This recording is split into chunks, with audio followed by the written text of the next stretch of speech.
of all working together and making sure we're telling the stories. We'll have a really awesome fact sheet for you after this, and a really awesome policy doc that shows how Preschool for All stacks up against other cities. So really, really excited to share with you all that good stuff. Great. Thank you very much. I'm curious, is this going to 12:30, or you expect it to be 30 minutes long still? I don't know the answer to that. Oh, up to you. We'll certainly not go longer than half an hour. I'm curious how much I should talk. If I should really talk this fast, or should I just slow down and be okay with everything? We'll let Jessica go. Slow down and be okay with everything based on whether there's opposition here or not. But that's only my opinion. So 30 appointments, so this thing can go 30 minutes and okay. 12:45. Okay. There's no real rush. Okay. You know, so everybody will get a chance to speak, and then we'll go. All right. So does someone want to start us off with why we should endorse this measure? Sure. I am. I think I know everybody on the call, but I think it's great to, you know, as people speak, to if they can introduce themselves. So that everybody knows. So I'm Jessica Vega Pederson. I use she, her pronouns. I'm a Multnomah County Commissioner. And thanks for having us here today. I think like this is just so typical of like how 2020's gone, like getting everything to actually work right the first time is always a challenge. But no, I really appreciate the opportunity to talk about Preschool for All and why we're all here today to talk in support of it.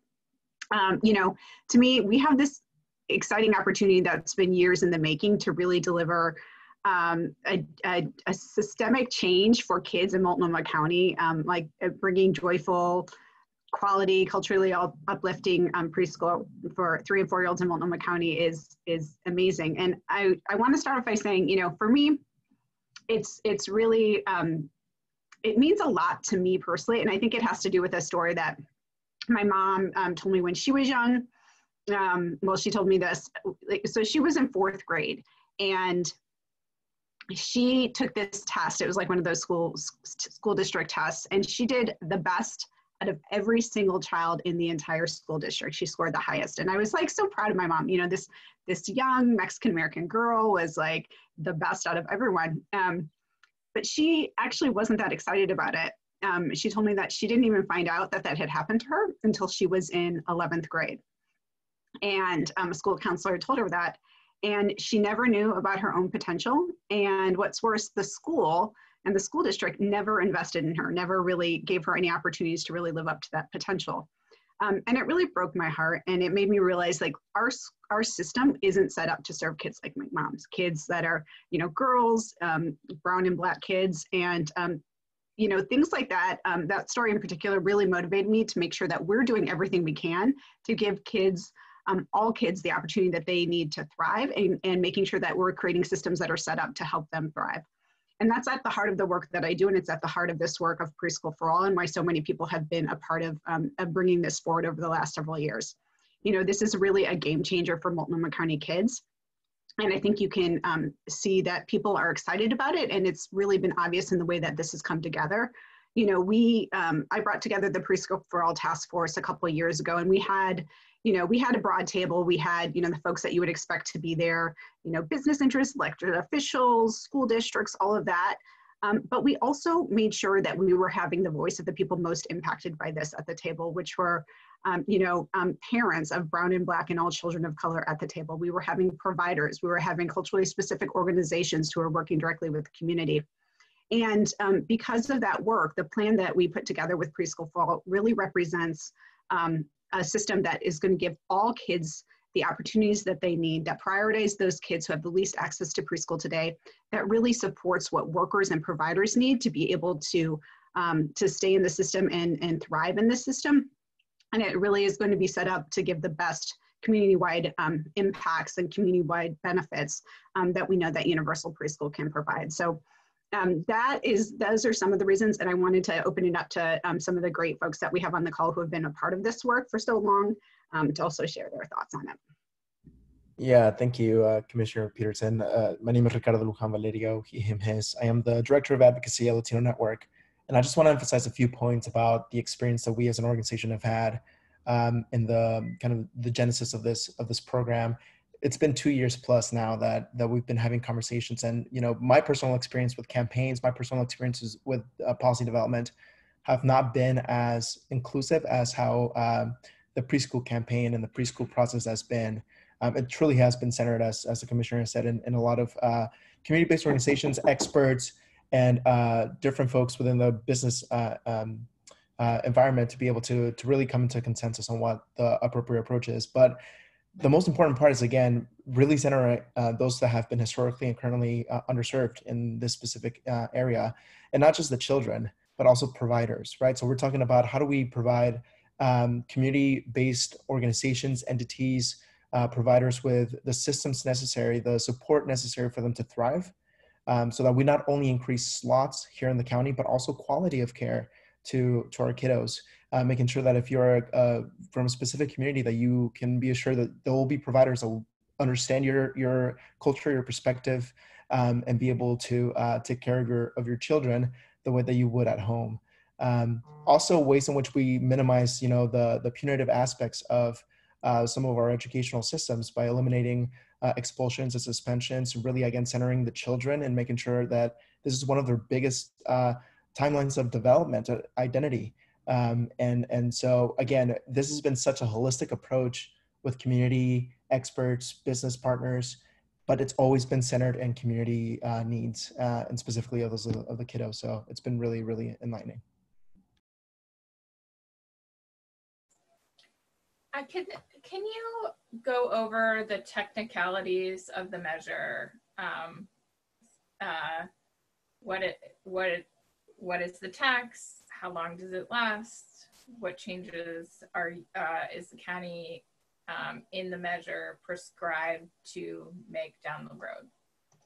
Sure. So what Measure 26214 does is set up a free voluntary universal preschool system for all 3 and 4-year-olds in Multnomah County. And as we mentioned, it prioritizes the most vulnerable children that have the least access today, but within 10 years would get to universal coverage of all 3 and 4-year-olds.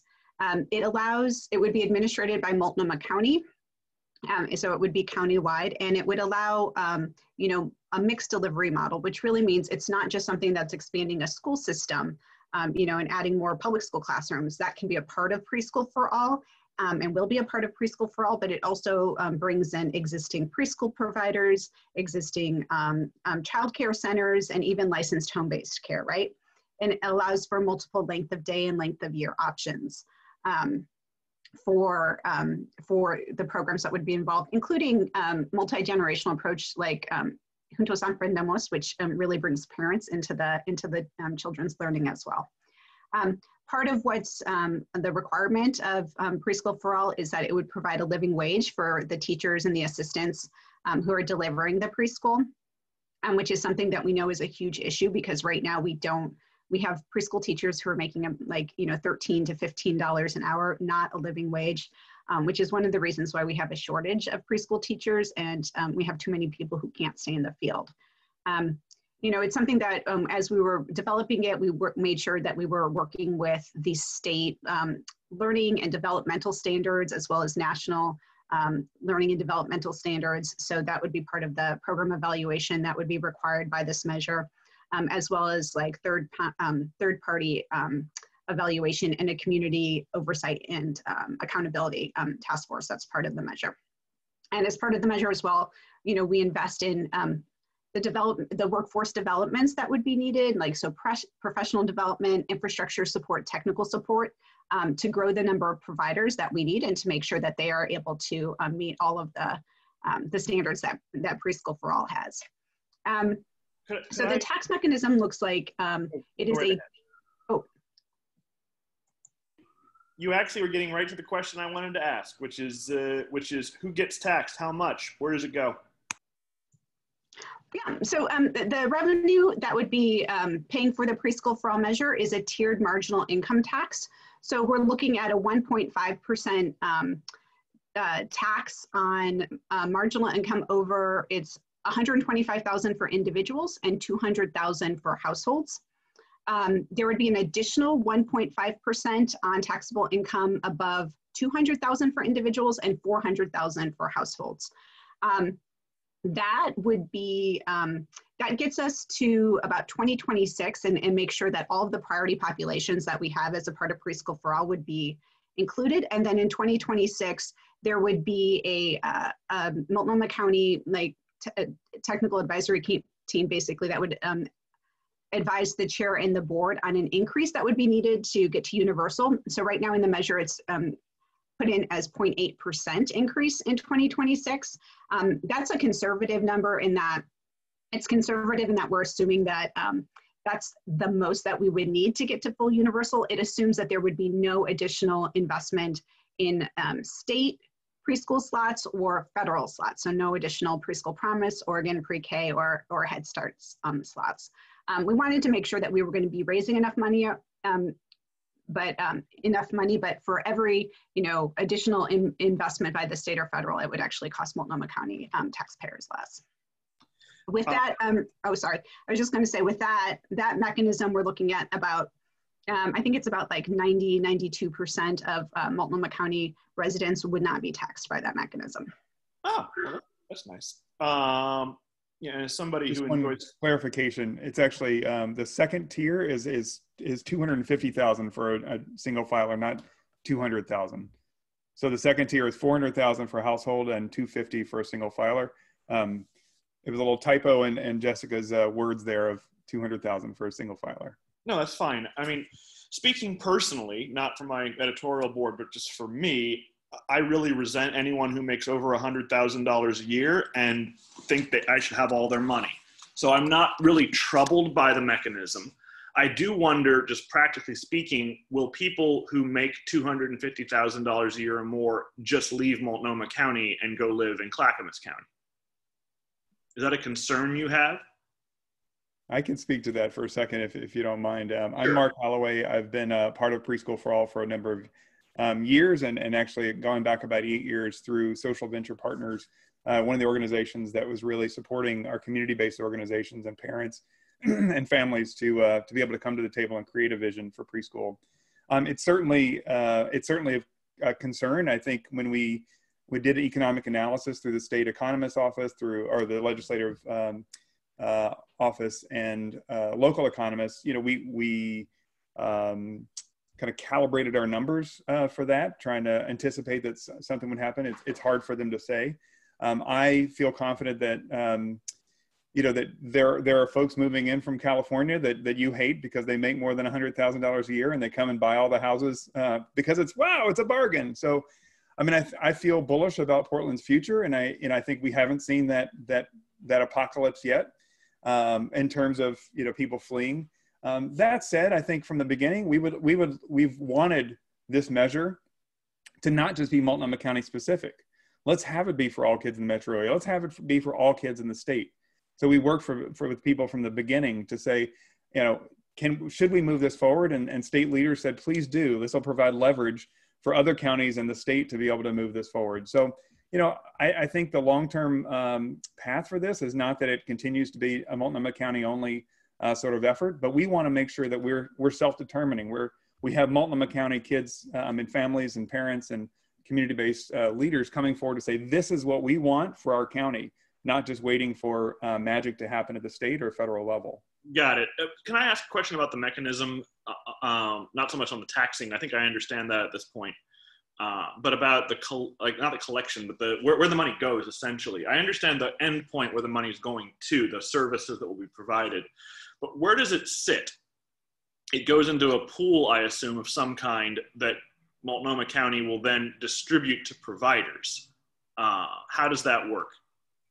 I can talk a little bit about that. So Multnomah County is the administrative entity, and that was and so the money. There have been conversations that have been already happening internally at Multnomah County about what does it look like in terms of administration and headcount and how this will be set up, and also the tax collection and disbursement piece, right?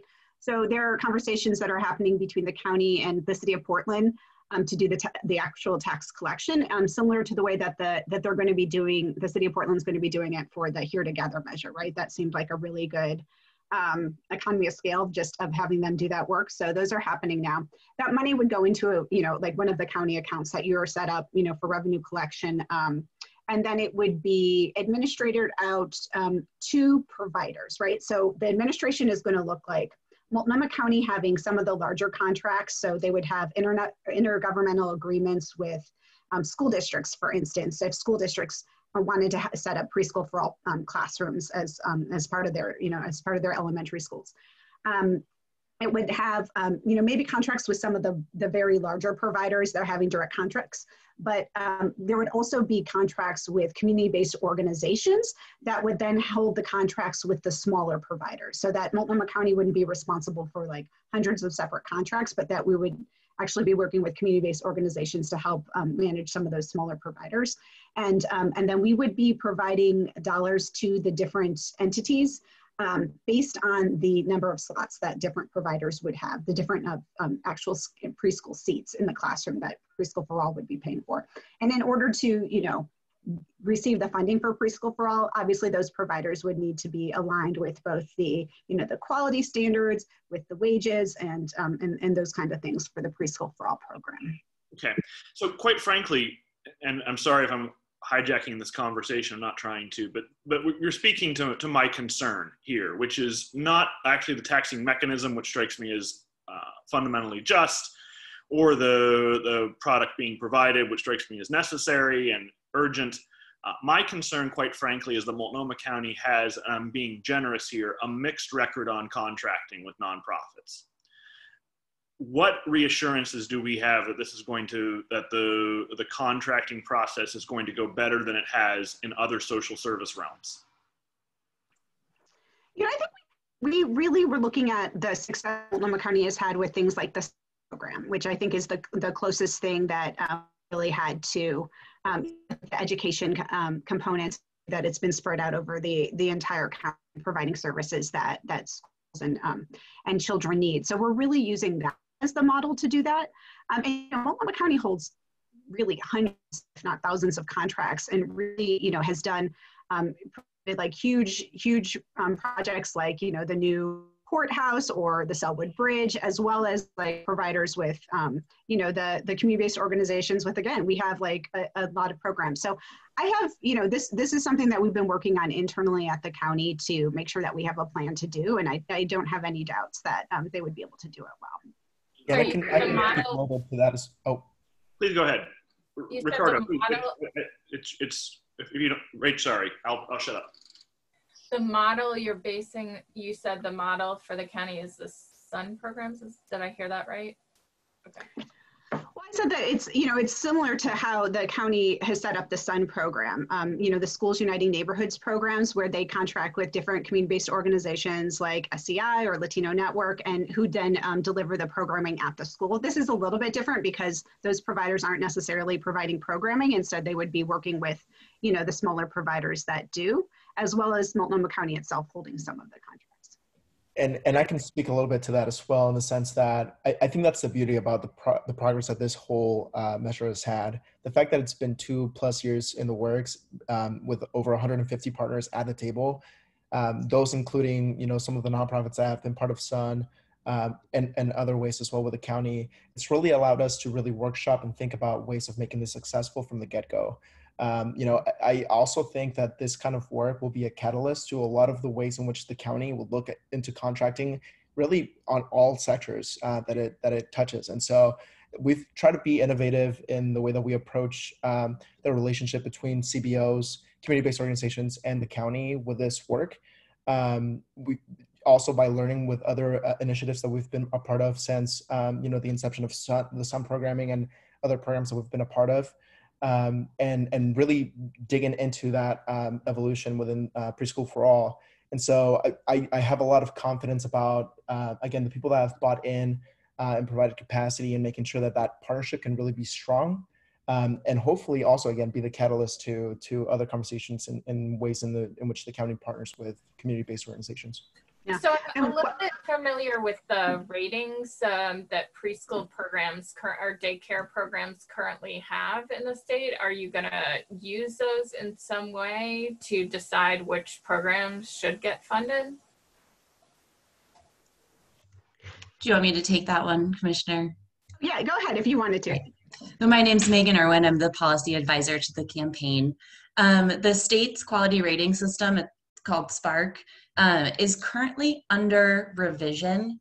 And so Preschool for All is waiting until those revisions are done to decide whether or not that's going to be the quality scale that Preschool for All links into.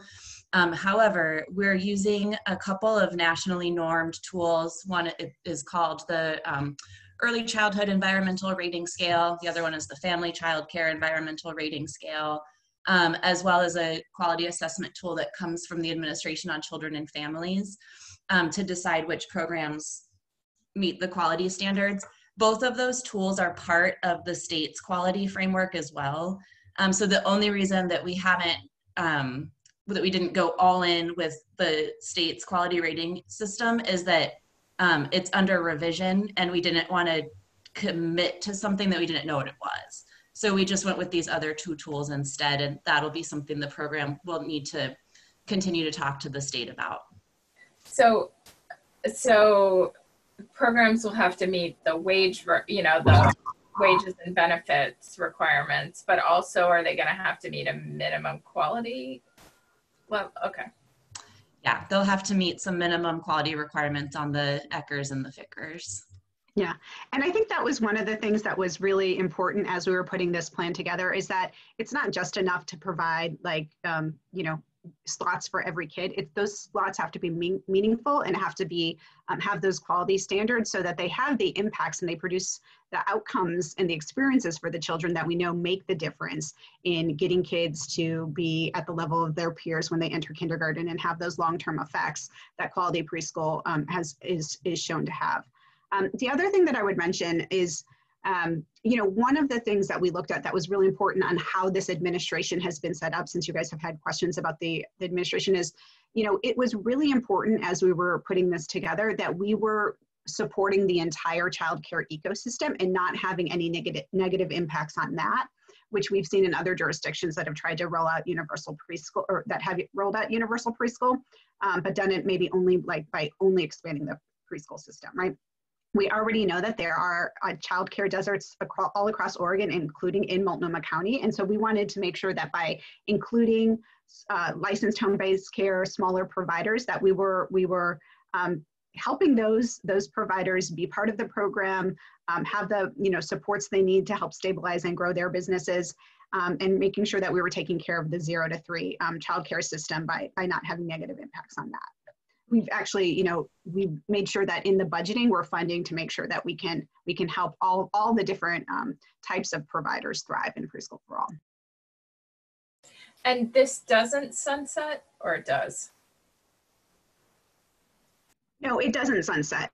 The board, it's interesting with the board, the Multnomah County Board actually has the authority to implement or to stop taxes at any level, just because of the way that our county charter is set up. So there wasn't really a need to do that. We also wanted to make sure that this is a new system that we're investing in. So we wanted to make sure that it's a funding source that was going to give the stability of funding to make sure that this could stick around.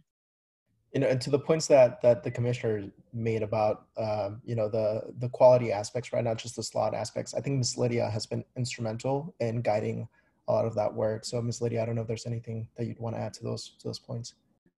I do. Sorry, my voice is a little raspy or whatever. I have extremely sore throat and have a doctor's appointment today. Yay me! And I guess. To answer some of the questions that you guys are asking, a part of this is making sure that, as Ms. Jessica pointed out, no preschools will be closed, number one. We're going to partner with all preschools in Multnomah County to provide them with the tools that they're going to need to be successful as far as opening up and accepting the children that will be a part of Preschool for All. That's number one. Number two, parent voice has been at the center and the head of these decisions that have been made.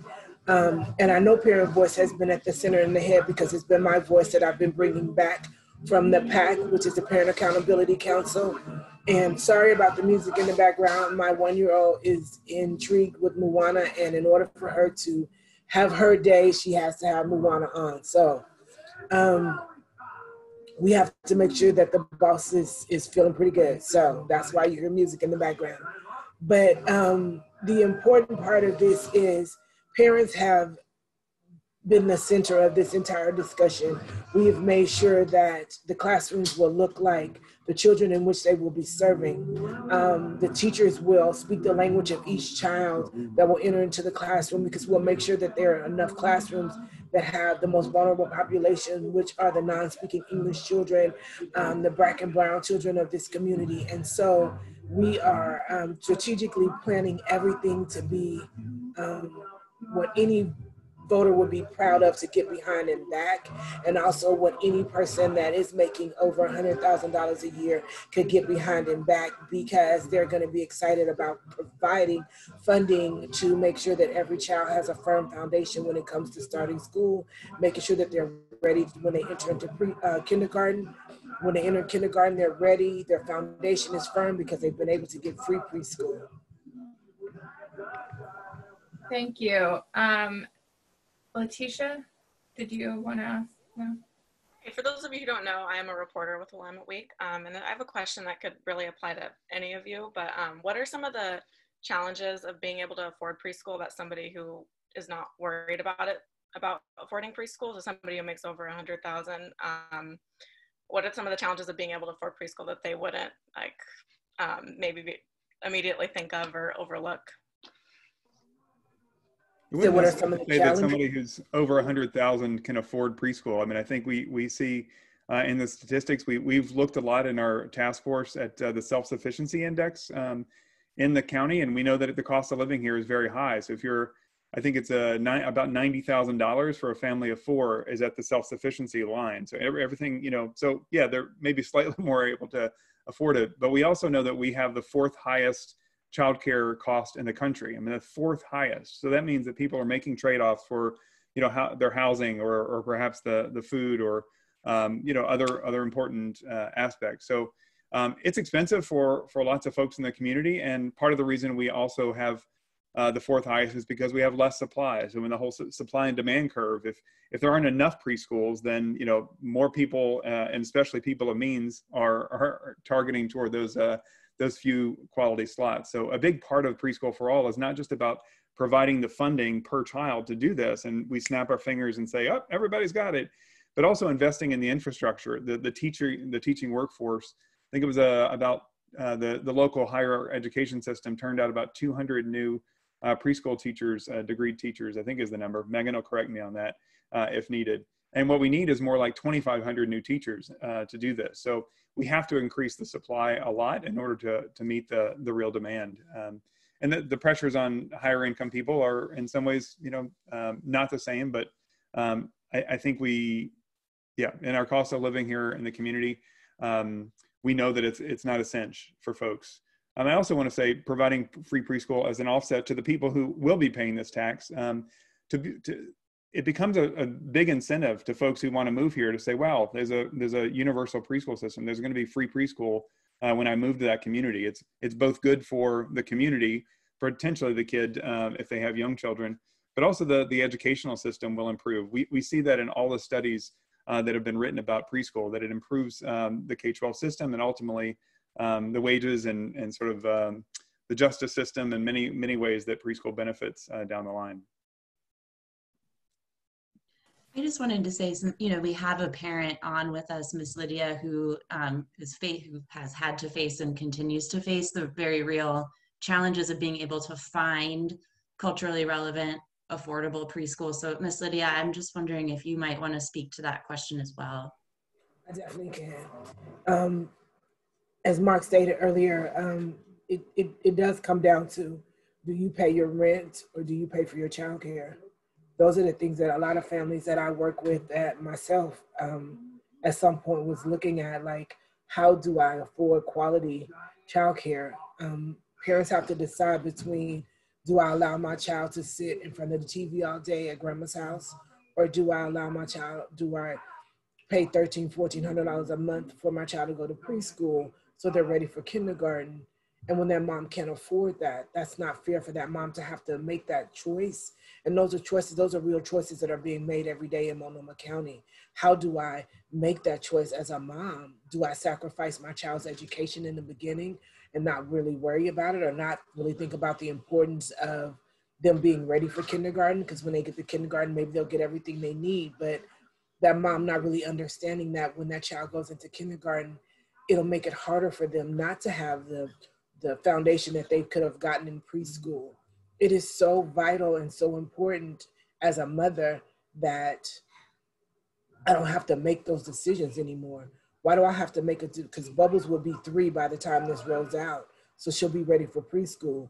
And do I have to make a decision whether or not she's going to go to preschool, or does she stay at home?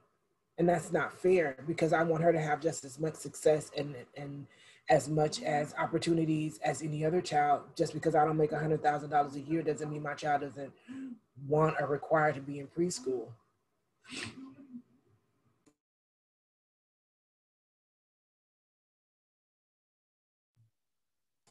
Well, I really appreciate you coming in. I think it's really striking that you all don't make the case for women's, what this does for women on this. I know we're unpopular, I guess. No.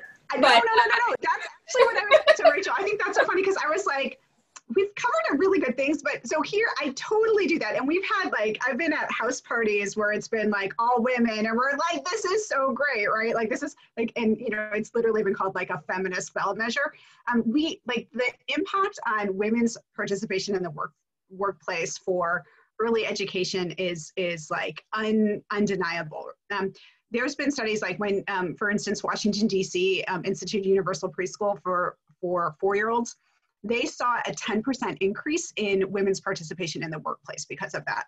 It is fundamentally enables, is one of those things that gives women the freedom to be able to participate in the workforce in a way that they haven't before when they're staying home. And I was even talking to somebody whose partner doesn't work, but they're and it even just gives them mental space, right, to be able to have that break in the day, knowing that their kids are at preschool. But for most families who do work and who are really struggling with the cost of childcare, this is something that is absolutely good, which is absolutely a game changer. And it's one of the reasons why the benefits of universal preschool, and especially quality universal preschool, have such strong impacts throughout the community, right? It's not just for the children, although those are huge impacts. It's not just for the families, but it's for the businesses, right, who have 60% less employee turnover and 30%, less absenteeism. I think I've got that one right. Because when they invest in childcare for their employees. So these benefits are they're known, they're documented, and they're something that we're really excited about happening here in Multnomah County. Let's also be really clear that when we talk about a living wage for teachers, we're talking about a living wage for women of color, largely women of color. This workforce is dominated by women and women of color. So that is a women's equity issue that is squarely on the ballot.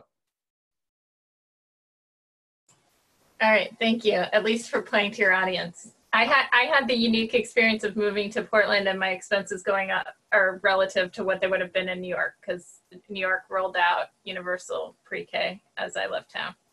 So anyway, I don't have any more questions. I think we're good. I really appreciate you all coming in and all your perspectives on this. And endorsements will be out on Wednesday. And thank you. Thank you guys so much for having us. Take care.